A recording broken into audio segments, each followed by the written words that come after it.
Faly rabantsika mpiain'ny fandarana Christine Wivo a eto amin'ny Oliva Soa radio indray a amin'ity androany ity. Androantsika dia resaka kely manokana ny momba ny antsoina hoe sedra sy fitsapana. Sedra sy fitsapana. Ao anatin'ny fisainana kristianina izay tiako ho ahitsy ihany le izy a dia indraindray tsika mieritreritra fa ny atao hoe sedra sy fitsapana dia Andriamanitra izay satria tsika naditra dia mikapoka antsika Andriamanitra, satria tsika nanao zavatra tsy mety a dia mikapoka antsika Andriamanitra. Tsy izay le izy aloha. Eto am-piandohana zany tiako hipetraka mazava tsara izay resaka izay, satria anisan'ny fahadiso-kevitra tanteraka ao anatin'ny kristianisma ny fieritreretana fa Andriamanitra dia Andriamanitra tena faran'izay masika ka miandro-kendro-tohana ka isak'izay misy zavatra ataontsika dia avy izy amin'ny angady sy ny arina mively antsika, mikapoka antsika sy ny ohatran'izay. Tsy izay Andriamanitra. Andriamanitra dia fitiavana ary ny tanjon'Andriamanitra ao anatin'ny zavatra rehetra izay ataony dia mba hampitodika antsika eo amin'ny asa-pamonjeny. Izay aloha ny zavatra voalohany indrindra, hampitodika antsika eo amin'ny asa-pamonjeny. Ary ny zavatra faharoa dia mba hiankina antsika aloha tanteraka aminy, mba hiankindroa tanteraka amin'Andriamanitra tsika. Ity sujet anankiray ity koa zany dia natao ho an'ny olona izay efa manana ny Kristy, izay efa nandray an'i Kristy, izany hoe efa velona ao anatin'ny Kristy. Satria raha olona mbola tsy nandray an'i Kristy ianao, tsy mandalo sedra zany ianao, tsy mandalo an'izany ianao raha mbola olona tsy manana ny Kristy ianao. Fa raha tsy manana ny Kristy ianao dia mbola miaina ao anatin'ny lalàna ny ota sy ny fahafatesana ianao, miaina ao anatin'ny loi du cause à effet ianao, miaina ao anatin'ny lalàna ny fijinjana ianao. Dia inona ny dikan'izay?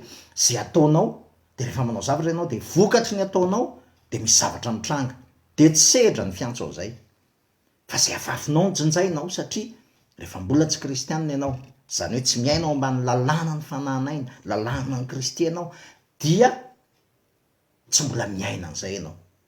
Fa inona kosa le tena hoe sedra ao Kristy zany?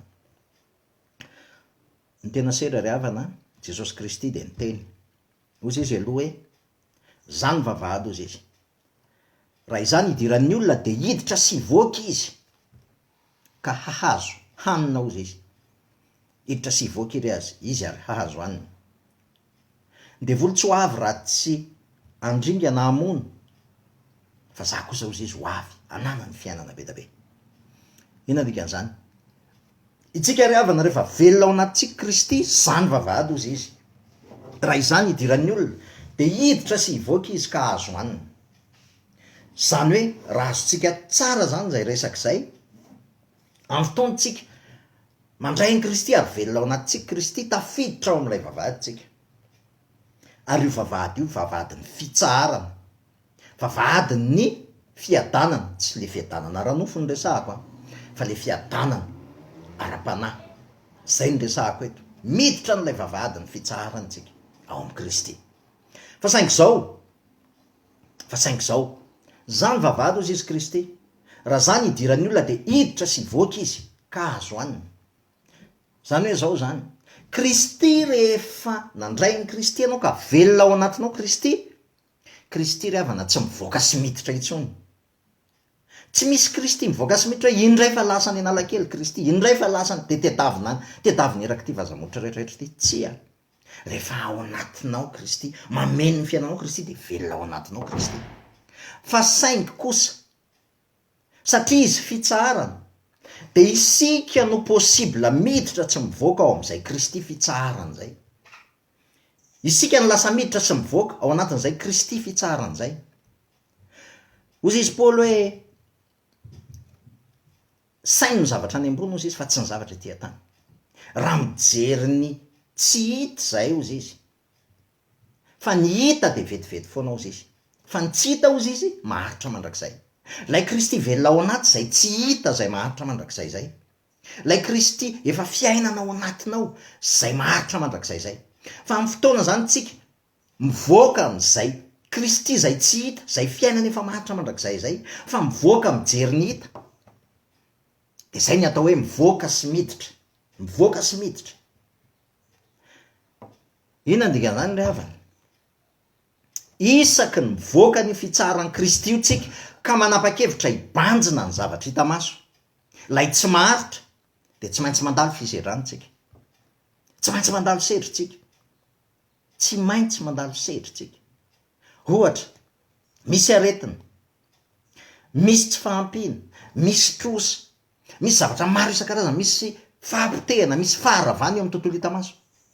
Ka iny ny banjinitsika ary iny ny jerentsika, iny ny fantohantsika, de andalo sedritsika, mandalo n'izay sedry zay tsika.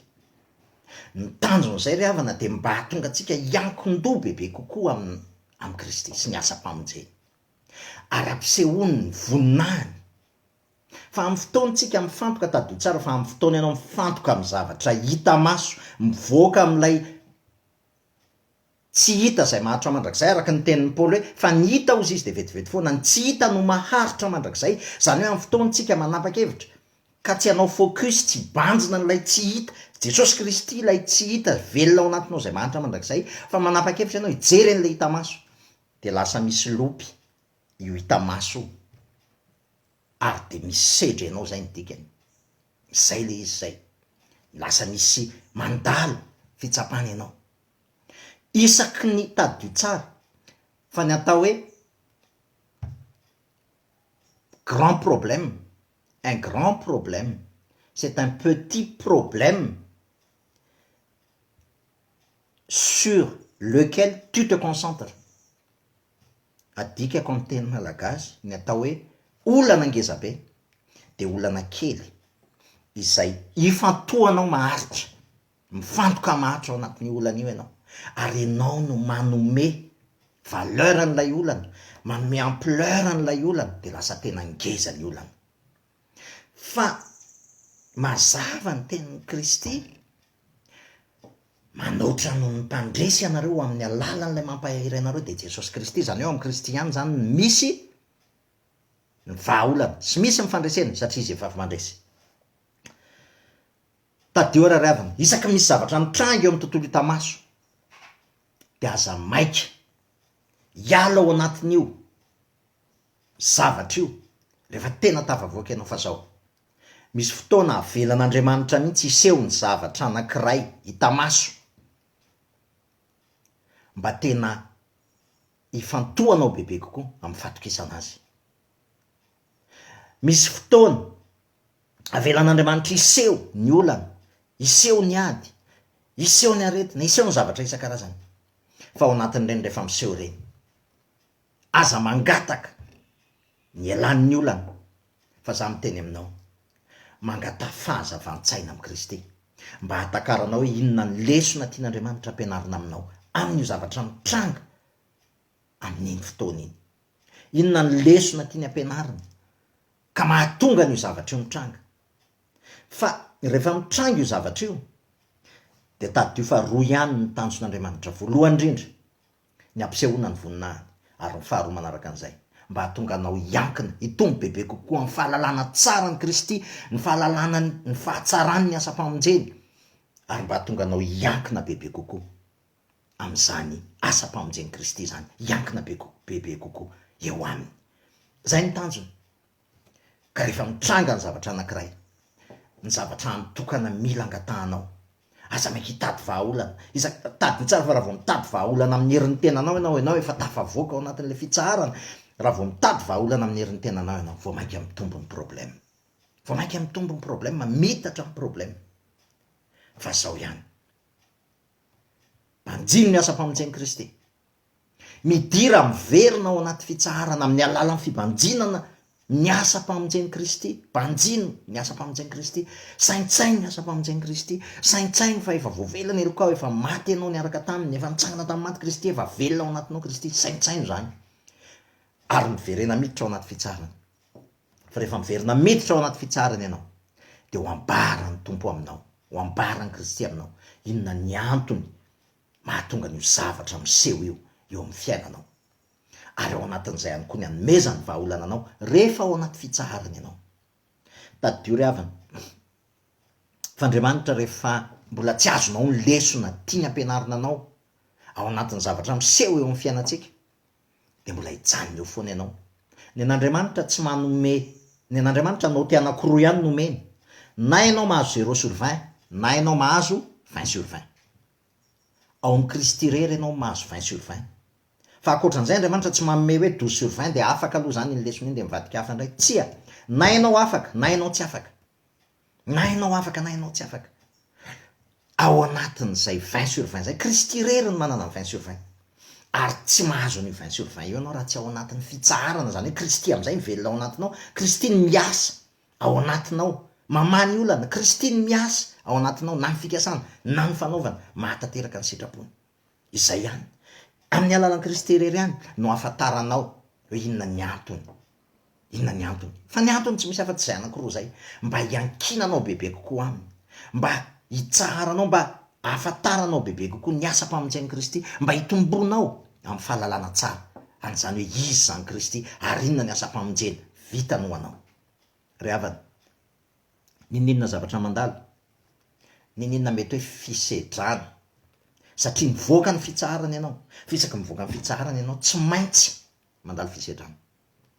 Tadio zany, isaky mivoaka ny fitsaran'ny Kristy ianao, zavatra rehetra eto amin'izao tontolo izao, ny zavatra hita maso, zavatra reniny sofina, ny zavatra rehetrarehetra manodidina an'izao tontolo izao ozy izy de ny filana ozy izy sy ndrehako izao tontolo izao, ariditra ao anatin'izay fisedrana zay ianao. Satria itsika tsy ny ampiala antsika amin'izao tontolo izao, fa niaro antsika amin'ny ratsy ny tanjon'ny tompo, ary ny fiarovana antsika amin'ny ratsy de tsy misy afa-tsy ny ao anatin'ny fitsaran'i Jesosy Kristy rery ihany. Ao ihany ianao zany ny voary, ao ihany ianao no mitsara, ao ihany lay batery sy aram-bato fiarovana. Isaky ny mivoaka, raha zany vavady zany idiran'ny olona, hiditra sy hivoaka izy ary azo anina. Isaky ny mivoaka ny fitsaran'ny Kristy ianao de tadio, fa any amin'ny zavatra hita maso de tsy maintsy andalo fisedrana ianao. Fa saingy kosa, isaky miverina mibanjina ny Kristy ianao, aza maika fa midira fotsiny ao anaty fitsarana, aza mitady vahaolana hoe ho vahana faran'izay aingana le problème hita maso, ny fisedrana hita maso, mety misy aretina eo, misy olana eo, mety tsy fampina eo, mety misy trosy eo, mety misy faharavana sy ny zavatra isan-karazany eo, aza maika mahaolana, fa aoka ho maika hiverina hiditra ao anaty fitsaran'i Kristy, mba hahafantatra ny sitrapon'Andriamanitra hoe inona ny lesona tianao ampianarana amin'ity zavatra mitrango ity Jesosy, inona ny lesona tianao ampianarana ao anatin'ty zavatra mitrango ity. Fa tadio fa rehefa miditra ao anaty fitsaharana ianao, amin'ny fotoana ianao vao miditra ao anaty fitsaharana, amin'ny fotoana ianao vao miditra ao anatin'ilay tsy hita maso zay, lay tsy hita maso zay maharitra mandrakizay Jesosy Kristy, de ny tenin'Andriamanitra tsy maintsy hamarininy hoe fa ny hita ozy izy de vetivety foana. Fahamarinan'Andriamanitra ane zany, ninona olana mitranga, ninona fisedrana andalovanao, ny hita ozy izy de vetivety foana. Andriamanitra no miteny an'izany, de matokisana zany, vetivety foana io, tsy maintsy mandalo, fa ny tsy hita ozy izy maharitra mandrakizay, mitomoera tsara ao amin'ilay fanantenana sy fampanantenan'i Kristy, ao amin'ilay tsy hita maso zay maharitra mandrakizay mitsanonao, mitoetra ao ambany aloko ny tsy to, ao amin'ny fiarovany ny avo indrindra ozy izy. Za manao batery sy fiarovana ho Andriamanitra, milofa miaraka ao ambany helatry ny tsy to, de aoka ny asa mpamonjeny Kristy, ny toeranao mandrakariva no mpanjinonao mandrakariva, mivoninahitra de ho an'ny Kristy rery any. Amen.